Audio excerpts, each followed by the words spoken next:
Terima kasih Anda masih bersama kami dalam Sapa Indonesia Pagi. Saudara Gubernur Jawa Barat, Deddy Mulyadi berencana mewajibkan masyarakat mengikuti program Keluarga Berencana atau KB sebagai syarat untuk menerima berbagai bantuan dari Pemprov Jawa Barat. Langkah baru ini diambil oleh Deddy Mulyadi untuk memastikan bahwa bantuan pemerintah didistribusikan secara merata dan tidak terpusat kepada satu keluarga saja. Deddy Mulyadi bilang pentingnya integrasi antara bantuan pemerintah dan program KB untuk mencapai tujuan tersebut. Begini, seluruh bantuan pemerintah nanti akan diintegrasikan dengan keluarga berencana. Jangan sampai kesehatannya dijamin, kelahirannya dijamin, tapi negara menjamin keluarga itu juga. Yang dapat beasiswa keluarga dia, yang melahirkannya yang dijamin keluarga dia, yang dapat bantuan perumahan keluarga dia, yang dapat bantuan pangan non tunai keluarga dia. Nanti uang negara numpuk di satu keluarga, karena variabelnya banyak. Dia dapat PIP, bantuan perumahan, tapi dia nggak besok lagi sesar. Ingat, keluarga yang tidak mampu hari ini melahirkannya naik kelasnya sesar 25 juta. Masa harus terus-terusan 25 juta untuk melahirkan? Itu bisa bangun rumah itu, ya.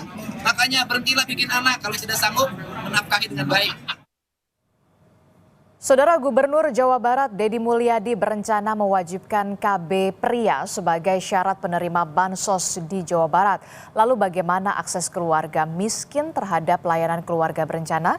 Kita bahas bersama dengan Menteri Kependudukan dan Pembangunan Keluarga yang juga Kepala Badan Kependudukan dan Keluarga Berencana Nasional atau BKKBN bergabung bersama kami melalui sambungan daring dengan Bapak Wihaji. Selamat pagi Pak Menteri. Assalamualaikum.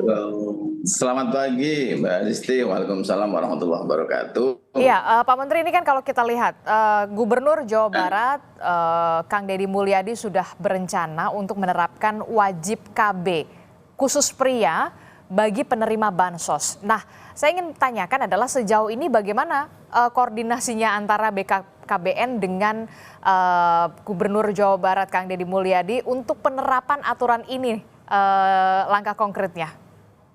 Oke, terima kasih Mbak Adisti. Yang pertama tentu saya ucapkan terima kasih kepada Gubernur Jawa Barat KDM Kang Deddy Mulyadi yang kebetulan kemarin ada agenda bersama di Jawa Barat yang salah satu isunya adalah metode kontrasepsi vasektomi sebagai salah satu pilihan dalam teknik pengendalian penduduk. Tentu saya terima kasih. Yang kedua, insya Allah selalu kita bersinergi kepada pemerintah provinsi maupun pemerintah daerah. Karena memang di kementerian kita ada 32 kantor perwakilan kementerian yang selama ini menjadi media untuk mendeliver program-program kementerian termasuk tentang metode vasektomi yang kemarin kita dilakukan Jawa Barat, dan kebetulan kita juga bikin rekor muri di Jawa Barat. Kebetulan juga Jawa Barat adalah masyarakat penduduknya yang paling banyak. Betul. Karena itu kita agak fokus bagian dari cara menyelesaikan problem-problem pengendalian penduduk, salah satunya adalah Jawa Barat menjadi prioritas bukan karena tempatnya tetapi karena jumlahnya paling banyak. Jadi selama ini selalu kita bersinergi kerjasama, dan kemarin alhamdulillah terima kasih beliau KDM ikhtiar dengan cara itu. Tentu saya menghormati salah satu ikhtiar itu Mbak Adisti. Tapi sejauh ini Pak Menteri, bagaimana penerimaan masyarakat terhadap KB khusus pria vasektomi ini? Karena kan kalau kita lihat ya, KB untuk pria ini kan masih dirasa tabu dan banyak sekali sebenarnya masyarakat Indonesia yang belum paham. Biasanya kan ya kalau urusan KB pengendalian keturunan itu kan kehamilan begitu kan, urusannya wanita begitu. Tapi ini kan sudah mulai digeser. Ini harus ada peran serta juga dari suami begitu untuk kemudian KB pria khusus pria vasektomi ini. Oke, terima kasih Mbak Adisti. Tentu vasektomi ini bukan isu baru, sebenarnya sudah lama. Cuma memang kita lagi gaungkan kembali sebagai salah satu konsep keluarga berencana. Kita ingin membangun kesadaran bahwa keluarga berencana itu jangan selalu perempuan, wanita dijadikan objek. Untuk pengendalian penduduk, yang KB harus wanita dong, pasang implan, suntik, pil, dan sebagainya. Sementara kita juga perlu perhatian yang kebetulan kemarin dalam rangka menghormati Hari Kartini kita bikin program metode kontrasepsi untuk bikin rekor muri di Jawa Barat. Tapi problemnya bukan itu, problemnya adalah tentu perlu edukasi yang terus-menerus tentang persepsi bahwa KB harus perempuan. Kita edukasi bahwa insya Allah vasektomi tidak ada yang dirugikan. Insya Allah, mohon maaf bahwa dengan vasektomi tidak akan mengurangi keperkasaan laki-laki dan sebagainya. Ini yang terus kita edukasi bahwa ini bukan masalah mau dan tidak. Ini masalah kebersamaan untuk memiliki bahwa keluarga berencana jangan hanya wanita dan wanita atau perempuan dijadikan objek. Laki-laki juga ada ruang untuk berkorban, untuk merencanakan keluarga melalui kontrasepsi metode vasektomi. Kira-kira gitu Mbak Adisti. Saya setuju sekali sama Pak Wihaji ya, karena perempuan itu sebagai istri sudah menstruasi, sudah hamil, sudah melahirkan, masa sampai harus juga KB gitu ya, suaminya harus juga punya peran di situ. Nah Pak Wihaji, kalau dari data yang dimiliki oleh BKKBN untuk pengguna KB pria di Indonesia, khususnya di Jawa Barat ini peminatnya sebenarnya masih rendah atau kemudian sudah mulai growth atau sudah mulai bertumbuh di sana? Oke, terima kasih Mbak Adisti. Untuk se-Indonesia, data 2024 sekitar 34.000 untuk pengguna metode kontrasepsi vasektomi. Untuk Jawa Barat data kita 6.000. Ya lumayan lah, dari 34.000, 6.000-nya yang menggunakan adalah Jawa Barat. Secara presentasi tiap tahun penggunanya atau usernya naik Mbak Adisti. Jadi rata-rata naiknya 1,6, 1,7, terakhir 24 itu 2% dari pengguna metode kontrasepsi menggunakan vasektomi. Tentu ini memang step by step. Yang pertama itu. Yang kedua memang kesadarannya ini mesti kita terus edukasi. Tapi yang paling penting juga yang poin ketiga Mbak Desti, pembiayaan. Karena vasektomi agak lumayan juga pembiayanya. Maka kita selalu bersinergi, kita komunikasi, sekaligus kita sampaikan kepada stakeholder terkait. Maka yang kita gunakan selama ini dalam program vasektomi kita pendekatannya bakti sosial. Kenapa? Lebih murah, kita juga bekerja sama dengan pihak terkait yang dalam hal ini tarifnya mungkin ya bisa dikerjasamakanlah dengan kementerian, dengan pembiayaan yang ada di kementerian kita. Nah, gitu, karena tadi Bapak Wihaji sudah menyinggung soal pembiayaan. Jadi kalau sejauh ini, selama ini untuk pria-pria yang kemudian ingin menggunakan KB khusus pria vasektomi, itu kan melalui metode operasi pria atau MOP begitu ya.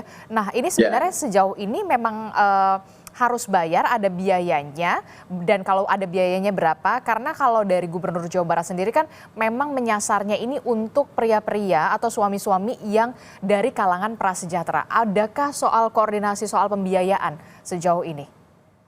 Ya, terima kasih Mbak Listi. Jadi kalau di kementerian kita gratis. Ini bagian dari amanah Undang-Undang 52 tahun 2009 tentang BKKBN. Salah satu kewenangan dan tanggung jawab kita adalah melayani dalam konteks pengendalian penduduk melalui metode kontrasepsi, salah satunya vasektomi. Jadi semuanya gratis. Untuk hal-hal lainnya tentu kita diskusikan, tetapi secara pembiayaan gratis, cuma agak lumayan, dan ini bagian dari program yang kita, mohon maaf, fokuskan kepada masyarakat yang, mohon maaf dalam hal ini, kurang beruntung. Kalau yang lain-lain silahkan, misalnya yang ekonominya bagus, ada mandiri. Tetapi kalau kita, kementerian kita fokus untuk melayani kepada keluarga yang dalam hal ini ekonominya agak beda. Jadi maka untuk mempermudah layanan tersebut kita gratiskan dan kerjasama dengan pihak terkait. Biasanya dengan pemerintah daerah yang sifatnya baksos. Karena mohon maaf Mbak Desti, kalau nggak baksos kadang di masing-masing daerah punya tarif yang berbeda tentang operasi MOP ini. Karena itu yang kita sering lakukan adalah baksos biar nanti dalam pembiayaannya bisa terjangkau. Kira-kira begitu, Mbak Desti. Oke, saya ingin tanya, berarti kalau untuk pria-pria yang kemudian atau suami-suami yang dari kalangan prasejahtera ingin melakukan atau menjalani menjalani metode vasektomi ini bisa ke kantor atau kemudian mengikuti baksos-baksos yang digelar di wilayah tertentu, diaksesnya melalui BPJS atau seperti apa nanti mekanismenya supaya bisa lebih clear, lebih jelas di sini? Oke, makasih. Jadi biasanya kita dalam melakukan baksos-baksos itu mengikuti momentum. Kemarin momentumnya adalah dalam kerangka memecahkan rekor muri. Kemudian nanti tanggal 7 Mei kita juga bikin program lagi dalam rangka menghormati Hari Buruh. Kita akan melakukan hal itu di pabrik-pabrik, tapi ini untuk perempuan. Tapi juga tidak menutup kemungkinan nanti yang mau melakukan vasektomi kita silahkan. Tetapi memang ini menyesuaikan momentum karena nanti tugas kita melayani dan bekerja sama dengan pihak terkait yang dalam ini biasanya dengan TNI, dengan polisi, karena nanti butuh tenaga dan sebagainya yang ini dalam kerangka mempermudah pelayanan dan mengefektif dan efisien dalam pembiayaan. Kira-kira gitu Mbak Adis. Jadi rata-rata kita lihat momentum. Setiap momentum apa kita bikin, setiap momentum apa kita bikin. Karena tidak mungkin kita melayani satu-satu. Oke, jadi nggak bisa tuh ya, misalkan suami saya bisa tiba-tiba mau vasektomi terus ke kantor BKKBN tuh nggak bisa ya? Nggak bisa, karena ini harus agak rempak gitu. Kalau mau yang seperti itu ya mungkin mandiri. Tapi kan pembiayaannya agak mahal ini. Karena itu saran kita pasti setiap ini kita ada momentum. Dan setiap momentum nanti kita umumkan dan masyarakat sudah tahu. Saya kira karena kita di lini lapangan ada penyuluh yang terus menginformasikan dan ada kantor perwakilan sekaligus ada dinas-dinas di pemerintah daerah yang sudah mengerti tentang program ini. Gitu, kalau untuk melihat informasi untuk gelaran baksos yang dilakukan oleh BKKBN bisa melalui apa Pak? Media sosial atau seperti apa? Atau mungkin ada call center-nya?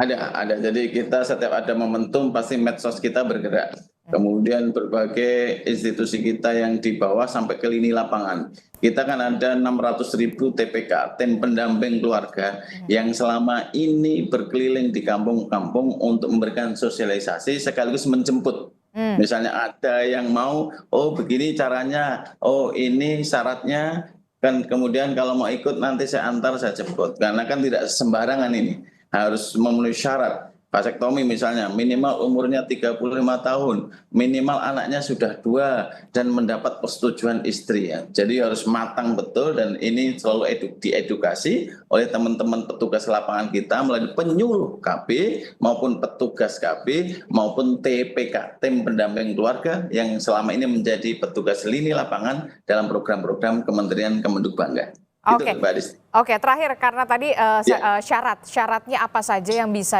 atau apa yang bisa disiapkan bagi seorang pria yang ingin melakukan metode vasektomi atau KB khusus pria ini selain pastinya syarat siap mental tadi. Ya, siap. Jadi gini Mbak Desti, yang pertama kenapa harus umurnya minimal 35? Ya kita dianggap matang, jangan sampai nanti mohon maaf naudzubillah min dzalik kemudian ini ada peristiwa sehingga menyesal, jangan sampai. Kan harapan kita sudah oke, istrinya itu selamanya sampai selesai, sampai nanti Tuhan ngambil, maka umurnya harus matang. Yang kedua minimal anaknya harus 2. Kenapa jadi minimal 2? Anaknya 2 ya? Ya 2, kalau nggak 2 nggak boleh kita vasektomi. Karena apa? Kita punya pikiran jangka panjang, jangan sampai ada apa-apa sehingga nanti dalam hal ini dalam konteks kekeluargaan nanti ada yang meneruskan keturunannya. Kemudian yang ketiga adalah mendapat persetujuan istri. Jangan sampai ini disalahgunakan. Mohon maaf, jangan sampai disalahgunakan karena itu mendapat persetujuan istri dan ini bagian dari semangat keadilan, semangat kebersamaan, bukan semangat yang lain. Nah, persetujuan istri ini penting untuk diskusikan dan ada surat pernyataan. Kalau enggak kita nggak boleh. Gitu, Mbak Desti. Oke, jadi harus ada surat pernyataan yang pasti lebih baik minta izin dulu daripada minta maaf ya, Pak Menteri ya. Kira-kira begitu, Pak. Oke, baik, nanti kita akan lihat bagaimana mengendalikan penduduk. Oke, baik. Nanti kita akan lihat pengaplikasiannya di lapangan seperti apa setelah memang ada rencana atau usulan yang dilontarkan oleh Gubernur Jawa Barat Kang Deddy Mulyadi. Terima kasih Menteri Kependudukan dan Pembangunan Keluarga yang juga Kepala Badan Kependudukan dan Keluarga Berencana Nasional BKKBN Pak Wihaji telah bergabung bersama kami di Sapa Indonesia Pagi. Terima kasih Bapak Wihaji. Assalamualaikum. Selamat pagi, sehat selalu. Siap, sukses untuk kita semua.